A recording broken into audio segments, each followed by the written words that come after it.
Apulia हिता जो आसे जगता, धन्य माता पिता तयाचिया.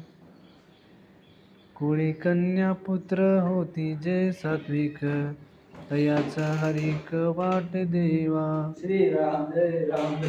गीता भागवत करीती श्रवण, अनेक चिंतन विठोबाचे.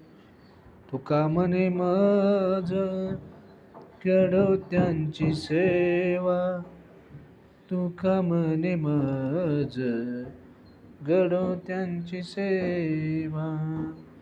तरी माझ्या देवा पार नाही, तरी माझ्या देवा पार नाही. कुळी कन्या पुत्र होती जे सात्विक,